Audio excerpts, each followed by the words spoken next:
So I would like to begin by thanking all of you for coming to this next talk in this series that we've entitled Future Law. The series is a joint effort between the University of Pittsburgh School of Law and the Center for Governance and Markets. The Center for Governance and Markets has a mission of understanding the diverse institutions and governance arrangements that affect social order and human well-being in the United States and around the world. It's designed to be a global hub of global network of researchers and practitioners in the area of governance and institutional analysis. Our host for this seminar series is Mike Madison. Mike is a professor in the School of Law and has been organizing this series on future law. And so with that, I will briefly turn it over to Mike. Okay, thank you, Martin. I am delighted to be here. I want to express my thanks to the Center for partnering with what we call the Future Law Project at the University of Pittsburgh School of Law, which is interested in all things having to do, as the name implies, with the future of law, the legal profession, and technological change in society. The Center has been very generous in supporting this series and doing a lot of the logistics and organizing behind the scenes, and that is exactly what makes this possible. I'm delighted really to introduce today's speaker, my longtime colleague, co-author, and friend, Brett Frischmann. Brett is the Charles Widger Endowed University Professor in Law, Business, and Economics, which is quite the mouthful, at the Villanova University Charles Widger School of Law in just outside of Philadelphia. Brett has a long and celebrated record of writing and scholarship in all of the different fields that he will be touching on today: governance, knowledge commons, infrastructure, and other things. I don't want to steal his thunder, so Brett, I will turn it over to Brett and allow him to dive into his presentation. Brett will talk for about 25 to 30 minutes. At that point, we'll wrap up and I will moderate a Q&A. So Brett, take it away. Awesome. Can you guys see? I shared screen. Everyone can see that fine? Great. So thanks, Mike. Thanks, Martin. Thanks, Pitt. Thanks, all of you. This is going to be fun. I'm just going to jump right in because we got lots to talk about. I'm going to try to present a bunch of ideas drawn from these three books, which are essentially representative of three intersecting research tracks that I've been on for 20 plus years and I'm still on. So a bunch of ongoing interdisciplinary research projects. If these things resonate, some of the things we're talking about today resonate with you, get in contact with me. Shoot me an email. Let me know what kind of research you're interested in and involved with. Because they tend to be projects that are collaborative and interdisciplinary, and so we're always sort of building a community in a sense. So to what end on infrastructural governance? Let's see, get my slides to advance. There we go. So let me start with the end, being human in the 21st century. The future of humanity, or the idea that humanity as infrastructure. So look, human beings have special powers. We can imagine things that don't exist and communicate with each other in person at a distance, as we are doing today, across time about imagined things, right? These special powers or capabilities allow us to develop shared culture, beliefs, laws, technologies, and other infrastructures that are essential to cooperation and modern civilization. Now, what matters most about being human is how we exercise these extraordinary powers across generations to shape our world and ourselves. This is how we engineer humanity. Because of our special powers, we can determine what worlds to build and ask normative questions like, to what end? So these are a few fundamental questions we need to be asking. We answer them one way or another. Like most infrastructure, they easily fade into the background, taken for granted, but we shouldn't take them for granted. Oh, my slides are jumping. We shouldn't take them for granted, right? These are infrastructural governance questions about world building. And perhaps the most ambitious infrastructural idea we've engineered for ourselves over the past few centuries is the belief that despite many environmental contingencies outside of our control that shape who we are and what's possible, we can be authors of our own lives. We can have some meaningful agency or degree of freedom. But this freedom is not naturally given or inevitable. It is contingent, and it's contingent on the technosocial environments, the infrastructures that we build and sustain. So we're going to return to these questions. They're going to come back later in the talk. I'd like to now go back to the beginning. So infrastructure and the social value of shared resources, and draw out some of the ideas from my first book. So one of the current projects I'm working on concerns smart cities. All right, and so smart cities are infrastructural systems for entire domains: transportation, education, healthcare, right, and entire communities with considerable interdependencies. These systems shape and effectively govern important aspects of our lives. So smart cities require governance, specifically governance of intelligence and intelligence-enabled control. In fact, in some very important respects, smart cities should be dumb, and that will take governance.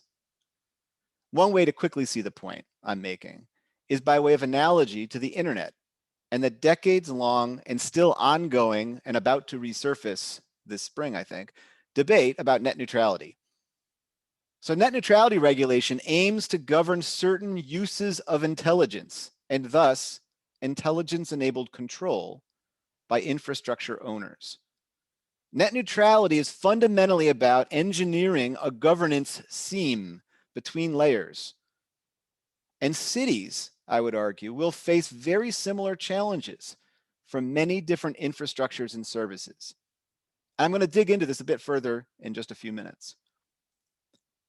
But let me offer you a definition of infrastructure. So traditional infrastructures such as roadways, telephone networks, electricity grids, they all satisfy this definition, as do a wide range of other resources that you might not think of as infrastructure. Things like lakes and ideas and the internet.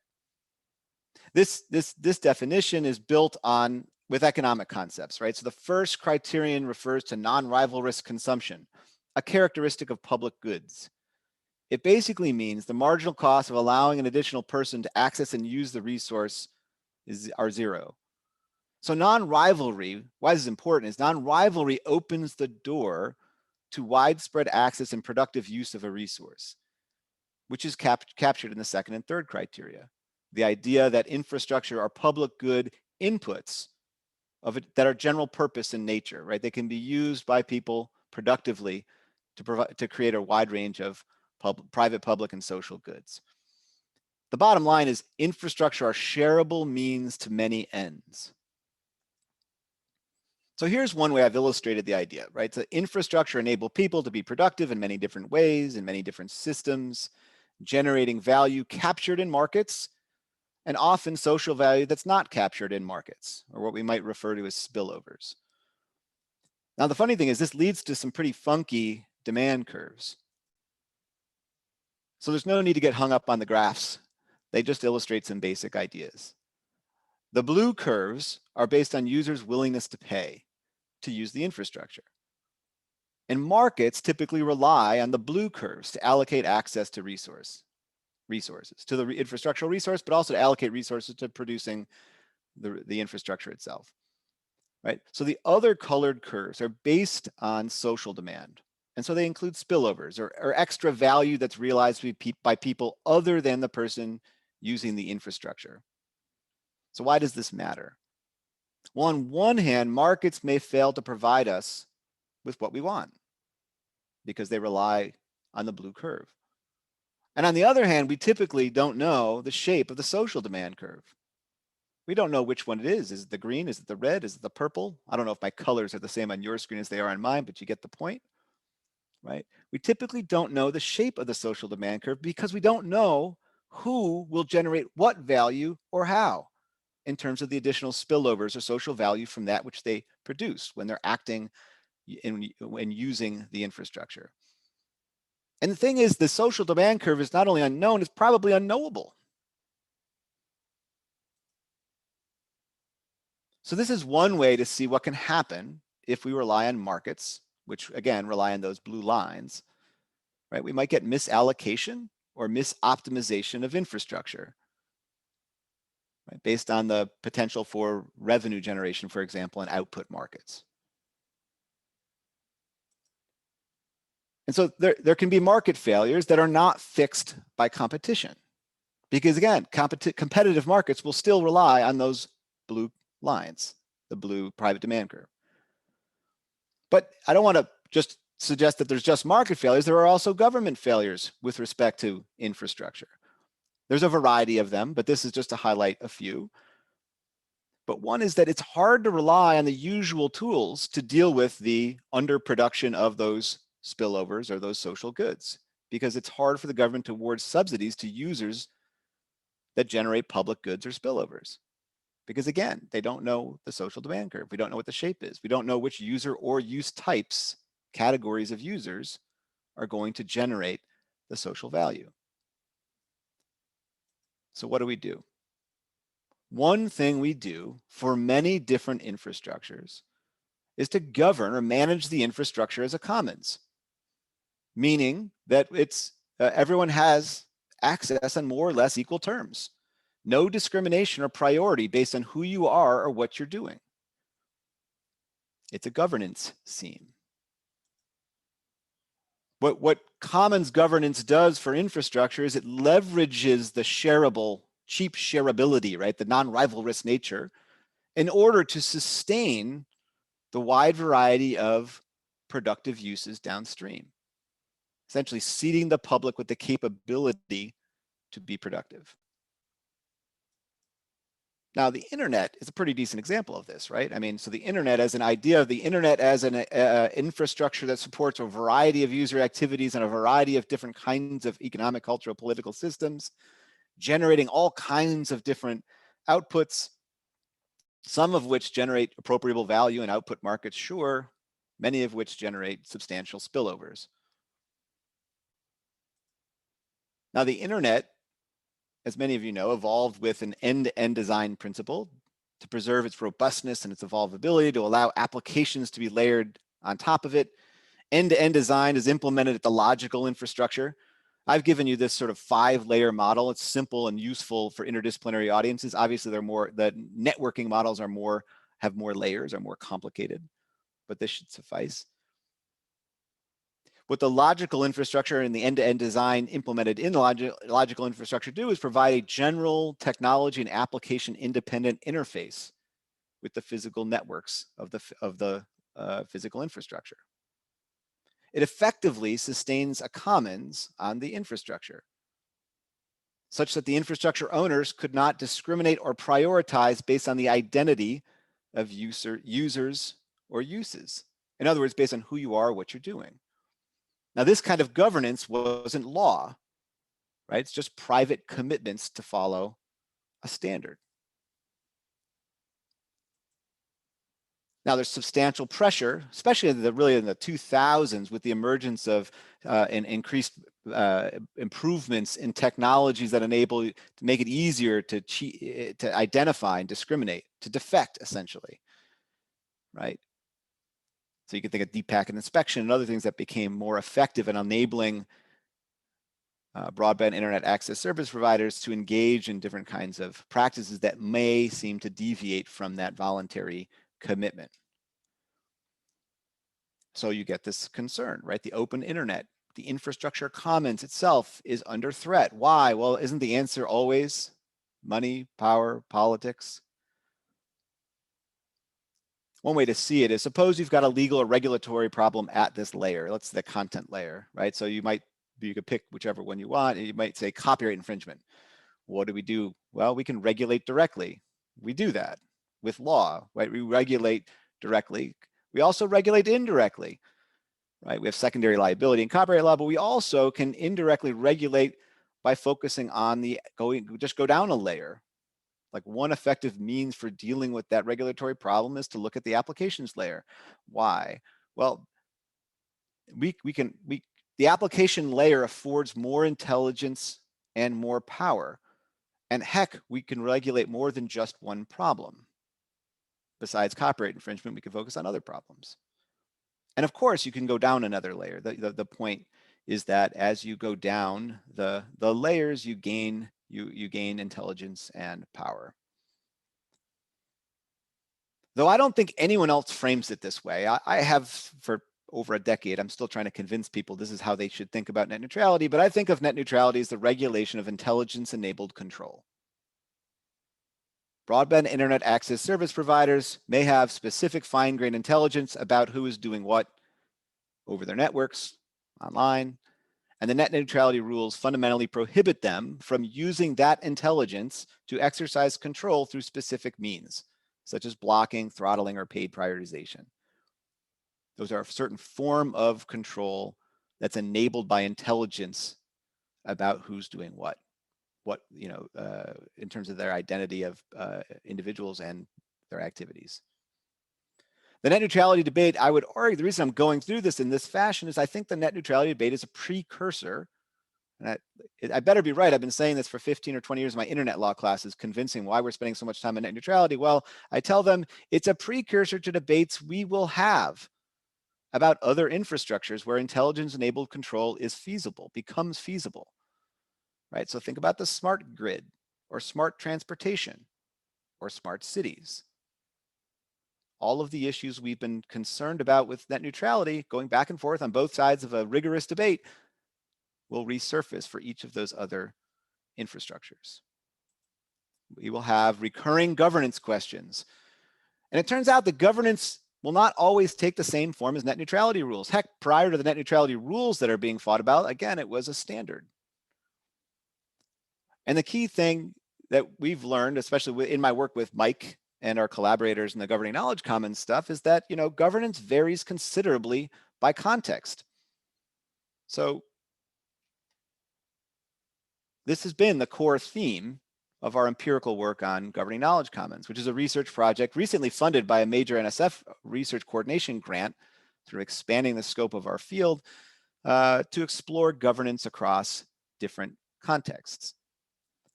So, not too long ago at Villanova, we hosted this workshop and the GKC, using the GKC framework to study different case studies in different cities, where the idea is to talk about trustworthy governance with respect to data technology and the deployment of smart tech in different cities.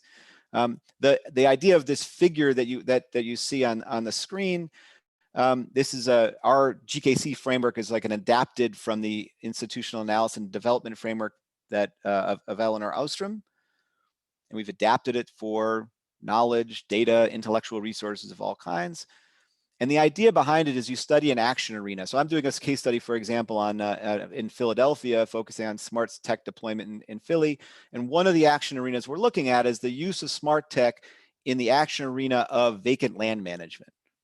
So vacant land management is an action arena within which certain actors come together to deal with certain kinds of problems or action situations over time, right?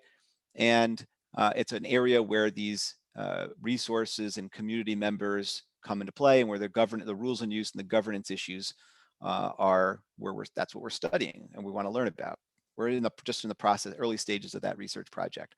So we're using this framework to this framework you see on the screen helps you see the structure of the case study work we're doing. Here's another way to see it.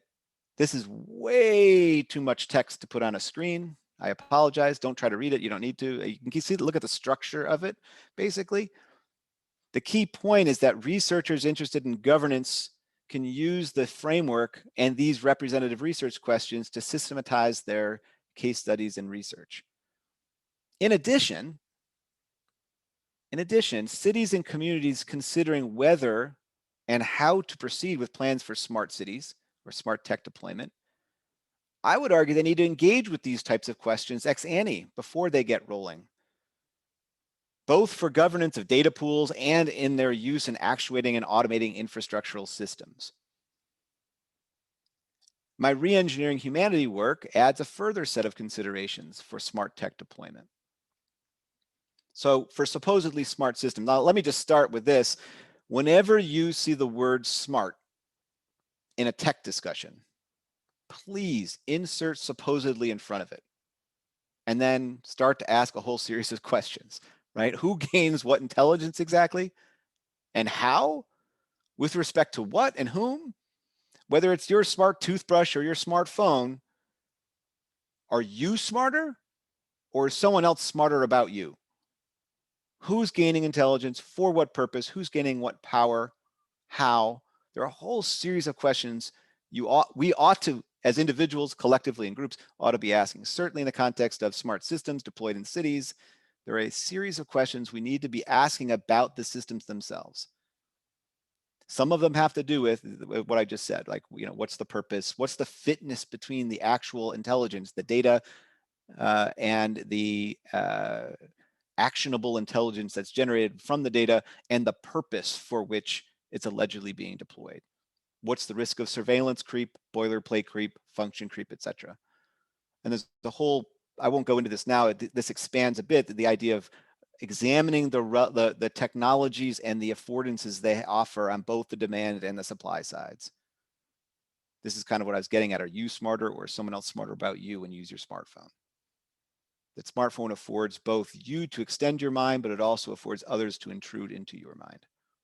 It goes both ways. And then there's the to what end questions, which we'll come back to. Let me jump to a thought experiment that's in the Re-Engineering Humanity book. Many of you have seen something like this. If you're at all following any of the smart car, smart tech discussions or ethics of AI discussions, people love to talk about the trolley car dilemma. Actually, I shouldn't say that. People hate to talk about the trolley car dilemma. They think it's overused, and I think they're wrong. I think the problem is they miss the point. I'm trying to make the point to you today. So here's the beginning. Here's the way we set it up, right? So you're in a self-driving car. There's about to be an accident. There's a decision that needs to be made about what to do, how to, you got life-saving technology in the car. How should it be deployed? Well, you couldn't figure it out because your mind can't process things quick enough. But you know what? We're lucky we've got this smart system. You have a self-driving car. How should it determine moral priority? Who should live or die? Here's a bunch of options. Maybe the car should stay in its lane, absorb the damage, and maybe you'll die. Maybe the car should swerve to the left and hit the people in that other car and put them at risk. Maybe it swerved to the right, hit someone else. We've got data on who are in those cars. We can make assessments of their value, and maybe the smart car will be smart enough to make a value decision about who obtains priority. Maybe we should allocate access to life-saving technology based on life assurance insurance. Basically, people's ability and willingness to pay for insurance will give them access to smart system death avoidance or life-saving technology. Maybe we should have some kind of neutrality principle where it just randomizes the choices among routes. There's a whole bunch of things we could work our way through. Why do we do this? Well, if those of you who haven't gone to the Moral Machines Project at MIT, I strongly encourage it. I do it with my students. It's kind of an interesting exercise to do, but it walks you through scenarios like this. Who should die? Here's another way of illustrating that thought experiment I did before, right? It helps you think through what you value and why, what your priorities are. These are I only have 4 slides. There's tons of them. But what's going on here? Well, it's basically to help you figure out your own value system. But the bigger question, of course, is what logic or value system should determine who lives or dies? The series on the screen I had before gave you a bunch of different logics or values. But who decides? Who decides which system? Is it global? Are we talking about global or local values? Are they public or private decisions? This is going to be embedded in supposedly smart technology. Does the programmer decide? Is it the manager, the CEO of the company that employs the programmer? But, it's not just death. It's not just the inevitable death that we have to, the trolley car problem focuses you on death, but you shouldn't just focus on death. That's the tip of the iceberg. There are going to be accidents that cause all kinds of harm. There'll be less of them in a smart car, but still, we're going to have to, the smart system will make choices. How should it? It's not just accidents. There's waiting. There's congestion. Congestion is not going to be eliminated entirely. Scarcity is not going to go away, despite what, like, the abundance evangelists preach. We will have scarcity. There will be waiting. There will be congestion. How should the system be optimized? Who decides and how? The point of the trolley car dilemma is too easily missed. It's fundamentally about the basic normative questions. And in this context, I think it highlights a really important point. Engineers won't like this, but I'm going to say it anyway. Traffic engineering is social planning. No way around it. Traffic engineering is social planning, plain and simple. Once we understand that all kinds of traffic engineering, and you don't have to do traffic, other kinds of engineering are too. Once you understand traffic engineering is social planning, then we could just get down to the questions of how should we evaluate, how should we make decisions, how should we govern the process of social planning. One issue I do have with the trolley car thought experiment is that it seems so far off and removed, right? I'm never really going to be sitting there pulling a lever that decides on who dies. And we're not even at the smart car system. And you know what, we're so far away from having a smart car system that actually is going to be deciding who lives or dies. We're not there. Let's just get there first. We'll kind of sort these things out. That's wrong. That's just wrong. These questions are present. They're not future. They're not super far off. Why are they present? Because they're answered every day, one way or another, every day with a host of supposedly smart systems that we're already deploying. Remember, traffic engineering is social planning. The systems already shape outcomes, allocate benefits and costs, and govern our lives. And the question is, according to what logic? Who is deciding? So in re-engineering humanity, we frame this to what end question in terms of these computing value systems. We explore like how the logics of efficiency, convenience, and fetishized computation are relentless drivers of what we call engineered determinism. We seem to be rushing down a path toward ubiquitous technosocial control systems that micromanage our always-on lives. And basically, I think we need to wake up. Sorry, this is just one of my favorite Rage Against the Machine songs. I play it with my son, and he said it should have been the title of my book. Anyway, I always like to show this slide. But the bottom line here is that we need to resist. We need to inject friction into our technosocial systems. We need to give us time to think, deliberate, engage with these more fundamental questions. So we should think about engineering frictions into the systems that we build so we can stop and think and interact meaningfully. So the flip side is just reject or resist calls for frictionless transactions. Don't build systems in pursuit of that objective. Critically question tech boosterism. I already gave you the insert supposedly before smart. How about this? Every time you see the word cloud, replace it with on someone else's computer. And then ask whose computer and where is it and what jurisdictions and who else has access to it and how secure is it, and go through the whole series of questions that everyone can ask about things, but is too easily black boxed so you don't have to think about it. You might even consider Luddism. And I'm not saying Luddism like anti-technology. I'm a pro-technology guy. I'm just saying practice a little bit of Luddism, by which I mean withdraw and reflect. I do this with my students early in the semester. I say, look, how many of you sleep with your smartphones in your bedroom? And most of them raise their hands, if not all of them. I say, okay, spend 1 week without it in your bedroom. Just put it in a different room and come to class next week and just tell me what happened. I won't tell you what they say because I want you to do it with your students. It's remarkable.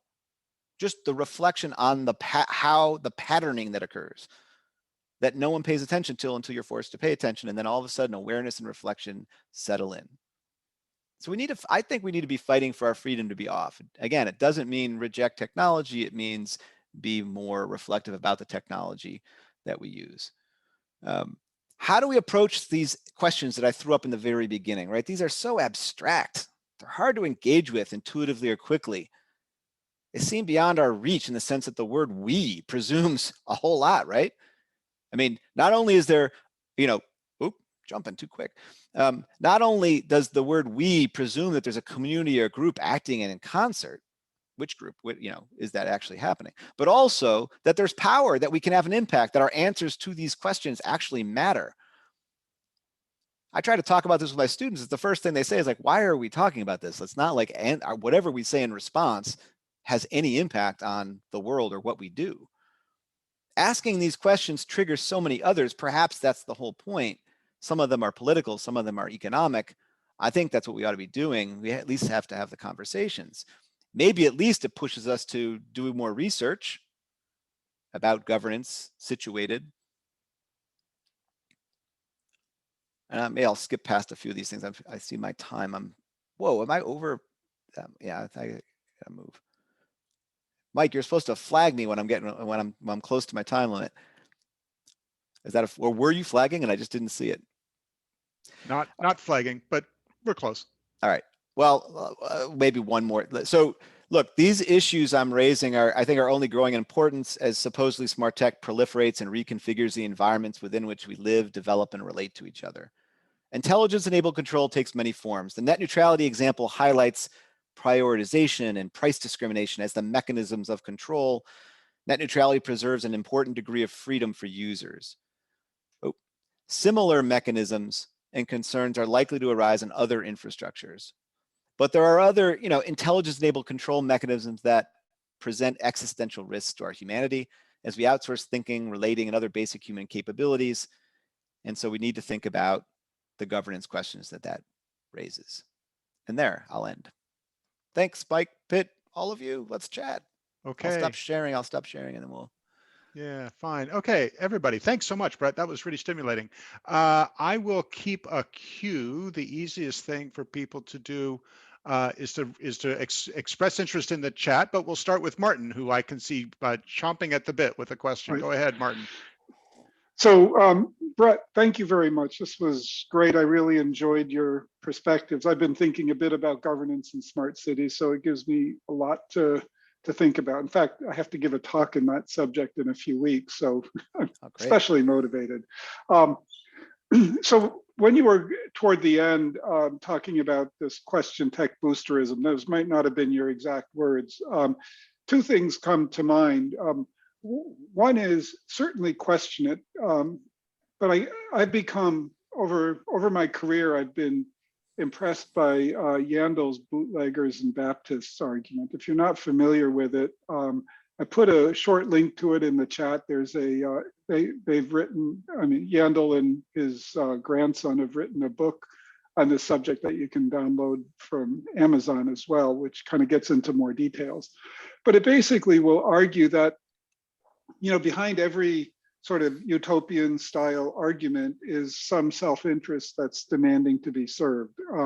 And so, I would add that to the layers of analysis. The second thing I would like to say is that I remember, gosh, this is probably 30 or 40 years ago, I was reading an article about the Amish and somebody looking at the Amish, and the statement that was made is that, it's not that the Amish are against technology, they're just choosy about it. They're choosing, when they're making choices to adopt, they're considering not just the impact on productivity, but the impact on social fabric and how that's going to affect things. And that has always impressed me. And, and I've actually personally very much taken that to heart. So I've never slept with my smartphone in my room.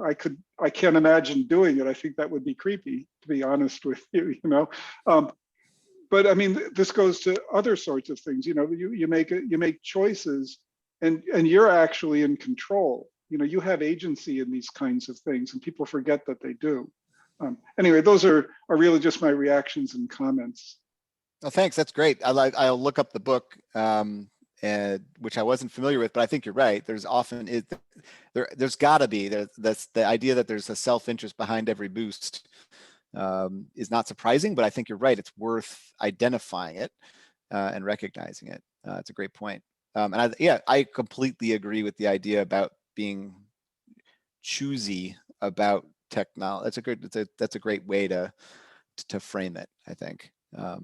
And we have agency, but this is the big topic in the Re-engineering Humanity book. It's very much about how our agency, both our free will and our agency, which I would distinguish in certain ways, but I would say both of them are contingent, right? And they're not, they're not full-throated independent, and they're not they're not completely dependent, but there's a, the degree of freedom that you have. So people often don't realize they have some degree of freedom or agency to make choices because they find themselves repeatedly engaged in systems that are engineered to provide them with the illusion of control. So, one example we talk at length about is the click I agree, the human-computer interface that's designed to nudge you to not think. Even though you could always walk away, or you could think, or you could deliberate and read the terms and conditions, or you could explore alternatives, right? We are repeatedly engaged with a stimulus in an interface that's designed, optimized really, to get you to not think. So while you have agency in theory and in practice, you feel like, well, you made the decision to click. In fact, it's engineered so that you sort of are conditioned not to exercise that agency. So it's an important point. Kevin, Ashley. You're muted. You're muted, Kevin. I understand that. I also am not. I normally like to start my video, but it says the host won't allow it. Sophia, are you able to get Kevin's picture going? You should be able to do it now. Okay. Oh, there we go. Thanks. Oh, there he is. Yeah. Okay, good. So good to see you again. Good to see you too, Brett. And I enjoyed your talk, although I'll have to describe my reaction to it. There are things that you say that seem common sense and smart and wise, and sort of calling us to pay closer attention to the decisions that society is making. But I'm trying to understand the intended function of your framework. So for example, with respect to the trolley problem, I'm trying to make the connection between that and what you begin with, which is showing us these various demand curves and social value curves and things like that, which strikes me as a very functional sort of look at something. And you get to the trolley problem, and it's really, well, we should really think about our values before we design these things. And I don't see the role of this conceptual framework that you're building in addressing a problem like the trolley problem. So I'm just trying to make a connection there. Yeah, that's a great, I mean, I apologize to some degree because I needed 4 hours. No, what I tried to do, and I maybe not as effectively as I set out to do, was to connect a couple branches of research and thinking, and I may not have woven them together in a completely effective way.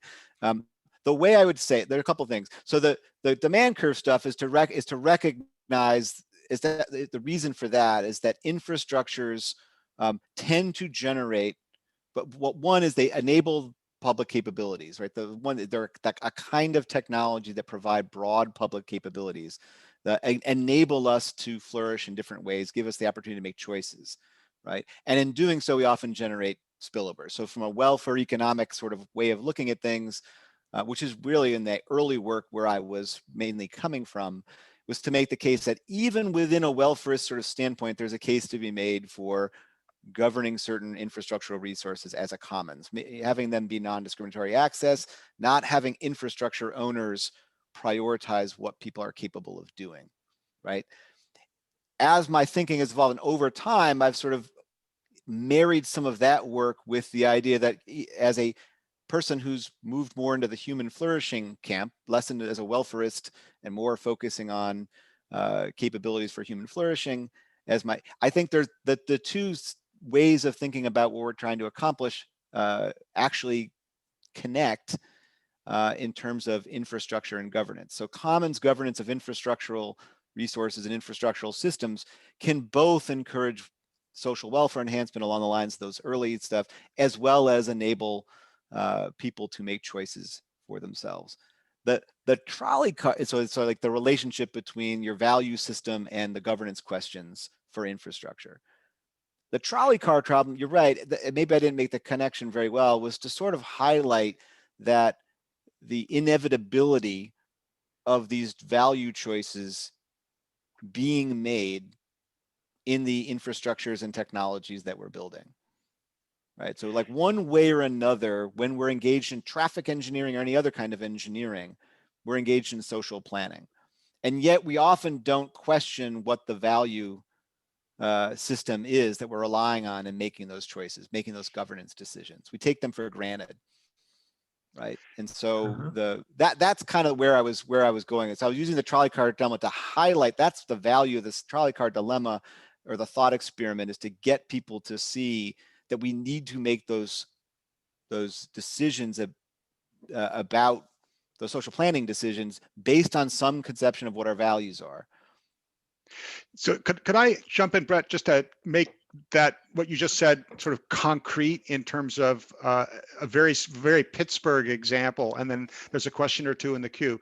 Right, so Brett, as you may know, sort of self-driving automobiles, whatever we call them now, are a big deal here in Pittsburgh, because there's an enormous amount of that research that has come out of Carnegie Mellon. And so as the various stakeholders think about deploying self-driving technology, self-driving vehicles in Pittsburgh, questions about sort of what the rules of the road are, literally, and so to speak, are those properly entrusted to, for example, the super smart research people at Traffic 21 at Carnegie Mellon, sort of a group of research-based experts? Should those questions be delegated primarily to the companies involved, Argo and what used to be Uber? Should they be, housed primarily in local government, city and county, or do we think about sort of regional distributional effects? So do we engage various community organizations and community stakeholders to participate actively in designing the governance, which is much more of a commons style, community grounded kind of collectivist approach? And that's an ongoing dialogue, right? There's no single outcome. There's clearly no certain or specific result to that right now. But I think that makes concrete some of the choices that. But at least you're having that dialogue, right? So one other thing I would add, Kevin, I think one of the interesting things about those demand curve thing, the point of the infrastructure demand curve stuff, is that if we don't decide, the decision will get made. And if we don't decide, the decision gets made, who will make it? It will be made by the market, right? In the absence of some kind of governance that actually involves stakeholders more broadly, whether it's a political system, we can think about different ways that can happen, right? It will be made. And so in the infrastructure context, the net neutrality debate, for example, right, is another way to highlight that, right? If left to their own devices and in an unregulated way, the decision will be made based on market, and the market will tend to misoptimize and prioritize and specialize in a particular way, leaving certain things out, right? If you have a trolley car dilemma and you leave the decision about life-saving technology, right, and if you highlight how you're going to allocate costs and benefits of accidents, as well as there's cost and benefits of waiting time, right? If we don't decide collectively as a public about it, will get decided. And if it does get decided, what's likely to happen? Well, it's likely to be decided in a fashion that has a narrower range of interests satisfied. And that's kind of I think that's probably the other way to connect the two. Nice, thank you. Okay, so we actually have 3 questions queued up. Maybe the most efficient thing to do is to have each of the questions put out there, and then Brett, you can respond in a synthesized way, and that'll take us to 4 o'clock. So we've got Brent, Pavel, and Frank Fagan. Brenton, why don't you go first? Sure, thank you so much. I really enjoyed it, and everything you're talking about makes a lot of sense and very helpful. I wonder if you could say just a little bit about how you think about the relationship between ways of financing and infrastructure and other kinds of regulatory questions. So I'm in the communication department. I study things like television. And so we have a television system that's largely financed through advertising. And as a result, when we when we pose regulatory questions about television, it's the advertising part is usually taken for granted. So we're asking things kind of on top of that system. So I'm just curious how you kind of see the financing as part of this as you think about governing the commons. Well, let me just quick, Mike, my answer to this one's actually kind of quick because it's a huge topic, right? So that takes you to sort of the supply side question of how to finance things. Hugely important, totally varies based on the infrastructure we're talking. Like, so it just varies whether we're talking about a school or, you know, a smart grid or, you know, whatever. So whatever the context and the infrastructure thing we're talking about is, there are going to be supply side questions around provisioning and financing that you do need to deal with. I think sometimes there just are a variety of ways that we go about funding those things. I think, unfortunately, sometimes on the supply side, we've got difficulties with relying on the public sources of revenue or financing. So we have to sort of be creative on the private side. But, you know, there are ways we could do that. Okay, Pavel, so we're going to have a question from the UK in Pavel, and then we'll have a question from France in Frank. Sweet. Thank you, Mike. Well, I want, my challenge here is to make the question as brief and direct as possible. So basically, the distinction between anti-rival goods and non-rival goods in my mind is that when we use non-rival goods, then there is no diminishing quantity for other people to use them. But when we use anti-rival goods, we're actually producing and reproducing them, and there is more of them as we're using them. And I think that seems to be an important quality of some of the intellectual and legal infrastructures and the supply side issues with them when we're using them. For instance, when we're talking about different kinds of legal framework and the complementarity of those legal frameworks with certain activities that we might or might not be making in markets, or in certain ways how we assemble goods and capital goods, for instance.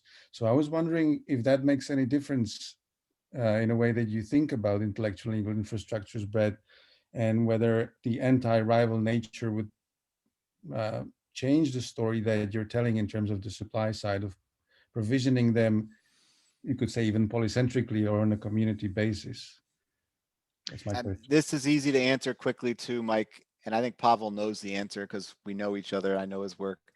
Yes, absolutely. Like I think the idea that, you know, consumption increases the supply, right? So that you actually have more, it makes it cheaper to gain access to, like, it's not just that the marginal cost is zero, but you're actually making more of it available. Yes. So, I mean, I always sort of hesitate at the word when you put anti. I don't know why, but yes, I agree that conceptually the idea of, but I think that's in addition to like anti-rivalry as you describe it depends on non-rivalry. That's right, but it's a bit more than that as well, right? Because so thank you. Yeah, that was just... right. It's like another. It's kind of like in the infrastructure stuff where I started with non-rivalry and then I add the two other criteria to sort of it's a subset of public goods that have these features. My guess is there's a subset of public goods that are anti-rival, and that subset of goods that are public goods that are anti-rival have characteristics that make the supply side questions different and maybe easier to supply polycentrically or in a distributed fashion. If that makes sense. That's right. Thank you. Okay, Frank Fagan. Hi. Hey, Brett. Hey, Frank. Good evening, everyone. Or good to see you. Good afternoon, everyone. So thanks for the talk. So you began by showing a sort of commensurability problem with social demand. You show how things aren't measurable. And then the answer is sort of either commons governance or perhaps the price system. You could imagine state capitalism doing some allocation for access as well. I mean, there's a number of answers, but your answer is commons governance. And then sort of the next stage is that, well, we have this situation with these intellectually enabled controllers who are able to now measure these curves that you initially put on the screen. Perhaps they say they can measure it better than the price system. or maybe they can measure it better than what technology has enabled beforehand, whatever the case may be, or they somehow are able to measure the value of this social demand curve that you put up there, or at least they make an argument for it. And I sort of sense like your pushback is in a number of categories. I just want you to clarify for me. So I see that some of the pushback is like, well, we can't measure it. And that would be maybe the trolley problem, perhaps, I don't know. In other instances, you might say, like Martin is saying, we don't trust how you measure it because you're self-interested. Or maybe it's just we don't like how you measure because we think everyone should have access. I don't know. Is it more of a we can't measure it or we don't like how you measure it problem? All right, so let me, that's great, good question. Questions, actually, a bunch of interesting points. So first, the commons governance sort of response, right, to the, like, I identify a problem and I say, well, how do we deal with it? Well, one way, commons is not a complete response. I should be clear. It doesn't completely satisfy the supply side concerns. You still might not get the stuff. There are supply side concerns that still may exist even with commons governance, which is why I forgot who asked it. Maybe it was Brenton, but that was a really good question because you still have to deal with it. What commons governance does, it disables some of the intelligence enabled control or price discrimination or prioritization or premature optimization. So you just focus on a certain set of uses. It disables a certain kinds of things in order to sustain the general purpose of nature of the infrastructure. Doesn't mean it goes away. Like Comcast still, even if it can't prioritize, will still supply the infrastructure. Okay, that's one. Two, it's not that they're measuring the social demand. It's not that a well-informed infrastructure provider has access to the information about the spillovers that are generated from my use. Right? But they're making arguments that they can, right? They don't usually. No, I don't think the arguments are ever really about they know the spillovers from my use. It's that they know that they can deal with congestion problems is one of the arguments you might get. Another is that they can engage in price discrimination and that will improve the allocation, right? We can spread out, we can have more people get access and we remove some of the deadweight losses. It converts consumer surplus to producer surplus. But it's not that they're measuring the social value, the social surplus that goes beyond the private demand curve, right? They don't know what I'm doing, what public goods or social goods I'm generating. They don't know the new information that I'm generating and sharing with others, and those others are benefiting because there's a missing market. The whole point of spillovers or the externalities is that there's a missing market that doesn't exist between the infrastructure user and other third parties. The infrastructure owner who's transacting with the infrastructure user doesn't make claims about being able to know what the missing market is worth. It's just that they have information about the identity and who's doing what, and that they know what their willingness to pay so they can better price discriminate. Does that make sense? I hope this is making sense. You're sort of nodding. It does. I think I was implicitly assuming that they could somehow capture the surplus and know what these positive externalities are based on just the price they can charge, right? Whether it's a monopoly price or a duopoly so no, price. it's the point is that the social surplus is not consumer surplus. The social surplus is a missing market. And typically those missing markets are with third parties who aren't involved in the transaction. So they don't have a willingness to pay, and the willingness to pay of the infrastructure user doesn't correlate with that. That's the kind of, so, I use the road, like we could use roads or electricity, or, I use that, the whatever the infrastructure is, and I'm willing to pay a certain amount. But the whole point of the spillovers is what I'm doing generates value for people who aren't present in that transaction. And so that doesn't go away with the added intelligence. It's like an environmental ecosystems problem, like where the environmental economist measures all of the stuff they can measure quantitatively, and then they use tau and beta as dummy variables for the valuation of environmental ecosystem services that don't have there's a missing market. There's no market for the thing. It's hard to attach a value, right? And then that value gets truncated in the decision making. Right? It's just the value doesn't get captured or measured. Yeah, I think this example is probably cleaner with the internet and maybe not as clean with, say, self-driving cars or traffic? Well, let me give you one, right? So suppose you have to, this is one from the book actually. So suppose you're gonna have congestion on a bridge, and your smart system's got to figure out who to prioritize. Should it prioritize the mother going to see her son play soccer, or the woman who's going to a business meeting in her BMW? Who's got more willingness to pay? Like if I actually have the information about what they're doing and what their willingness to pay is, right? The market would allocate access, let's presume, for the woman going to the business meeting because her ability and willingness to pay for access for priority to get there is higher. The woman going to the soccer game, like the social value of like seeing her kid play soccer and being part of the team or whatever, like that kind of value is not easily internalized either by the woman who, the woman who's driving to pay, but also the external value that she's generating, right? So that, like, you could take that example, and should a smart system just roll the dice and say, we're not going to, it's first come, first serve is how we do it today, right? For most roads. I understand there's some pay for priority. For most systems, it's first come, first serve, right? Or should we basically allocate access to the spot that gets you across the bridge sooner so you actually make the event, right? Based on, willingness to pay. Does that make sense? Does that example help? Or Yeah, I guess my burning question now, if I may, sorry, but what if, what if we imagine a situation where this missing market materializes and the infrastructure provider believes that they can understand it, measure it? Are we going to be happy with how they allocate access? I mean, I don't know, maybe it could be a good thing. I mean, look, if we can identify and measure the missing markets, that would be more information that we can make the social planning decisions, whether we want the infrastructure owner to make it exclusively or something else. That's a political economic question worth tackling. But yeah, I mean, I think when that's the case, it's worth considering who gets to is that the decide. primary normative response in this literature, that you identify the market?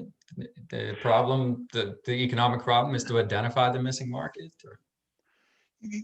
So let me fill in what something that's always been in the back of my mind listening to Brett's work in this space. And Frank, your questions pull it out. So part of the answer that Brett's giving is sort of the missing market is a practical problem of the technology and measurement instruments being insufficiently sophisticated to identify all of the potential market players presently and over time, and how they would value the different aspects of the social welfare equation. So as technology and measurement instruments get better, we can fill in that gap as a descriptive matter. Part of the answer that I hear Brett giving is that we shouldn't want, there's a normative piece to this, which is that we don't want to do that in the interests of sort of a more philosophically grounded idea of human capabilities and self-determination and community self-governance that doesn't have specifically to get to the social welfare dimensions of market construction, but simply who we are as people and who we want to be. And so I think that Frank's pushing you in a way that I would push you to be more explicit about how much emphasis in your argument goes to the sort of insufficiency of the market mechanism, but that's theoretically that's curable, and how much of your emphasis goes to the normative payoff that's really the more recent aspect of your work. Yeah, so I do both, and I think both things matter. And I think one of the things in a longer talk I often do before the trolley car or after the trolley car, like around there, is the experience machine 1.0 and N.0 thought experience. 1.0 is the one that's, are you a hedonist? If would you choose to opt in to a machine that gave you maximum happiness, optimized your happiness, you like the most possible, and then the N.0 one is, would you build a world in which everyone's happiness was maximized? Because the cheapest way to make billions of people happy is to engineer their preferences so they want very little. And then for very little cost, you can make lots of people fully satiated and very, very happy. But the thing is, making a bunch, so if you've seen Wally World, the movie, or, there's a bunch of different, like, fantasy fiction versions of this if you want, science fiction versions, dystopian versions of this. But like, you can build a world in which you create tons of measurable welfare and happiness. And yet it would be in this, in fact, I had a slide and I cut it there. I was going to sort of show this, make this point, but it was, but that would be a pretty shallow world, because we would lose much of what matters about being human. We would be very, very happy, and all the measurement, we could measure it, and it would be a huge number. in terms of like utils or, self-described happiness or whatever. And yet we would be, it would be a pretty, I would say it would be a pretty sad world to build. Right. And we go into this at length in the chapter called To What End at the end of the book. Like that's where we talk about this at length. So, I mean, you might find that interesting, Frank. Yeah, thank you. Yeah. Okay, So- well, Martin? Yeah, I mean, so this just kind of got me thinking. I spend, a fair That's the amount of best time. compliment for a talk I've ever heard. This Yeah. just got me thinking. All right, I'm Well, done. well, it's actually a little bit on a pushback on this last That's good. item, That's right? So I spend a bit of time talking to economists, and they might argue. And again, I hate to pretend, I'm an amateur economist at best, right? Though I've read a bit about it, and I talk to economists almost daily for different kinds of things. And they would argue that, well, maybe it's, kind of an Ecosian style viewpoint that it's just not efficient to develop rights so that you can have a market in these kinds of things. And the market has decided simply that, we can't, it's too costly to let's say, organize markets in a different sort of a way. I'm articulating it very poorly, but there is very much a law and economics, property rights oriented approach that would be completely comfortable with these kinds of insufficiencies. I just wondered if you've encountered that line Yeah, of I mean, I've argument. written about these. I've written about transaction costs and like the Ecosian world and stuff. Some. So yeah, there are some economists who are comfortable with the idea of we actually want a friction-full world, or we want transaction costs because transaction costs are what allow us to be human. Like humans are inefficient. And for good reasons. Like a lot of the things that make us inefficient are what also allow us to form meaningful relationships and to experiment with our own free will and formulate our own preferences and yada, yada, yada. Like, so there are some, I think there are definitely some economists who think that way and are willing to make the case with the tools of economic analysis, which is kind of why I don't abandon economics in my talks or abandon it in my work. Like I work with the economic tools to try to make that case, but also like try to draw on other disciplines. But yeah, I mean, I think one of the, we may not believe it or not, but one of the things that Evan and I tried to develop the argument that we're on a path. This is the path that we seem to be on, and some of the drivers that are pushing us, the logics that are driving us down the path, are fetishizing a narrow vision of efficiency, trying to remove friction from all transactions, formulating social interactions as transactions, first of all, and then removing all friction. Optimizing for productivity, measured a specific way, and then fetishizing computation. So sort of feeling that much of what matters, everything that matters is computable. Like Weizenbaum is one of my favorite books in Computer Power and Human Reason. It was like one of the best books ever, where he said, it's, not all problems are comprehensible in the language of computation. But one of the fundamental problems society faces is this trending belief among many influential disciplines, in many influential disciplines, to believe that all problems are comprehensible in the language of computation. They're all computation problems. With enough data, we can solve all our problems, whether it's justice or, the trolley car problem that we were talking about before. All we just need is the data. But so that's another reason the trolley car, but Kevin, go back to your question. Another reason the trolley car dilemma is in there as a thing is to get you to see, like, I'll give you all the data.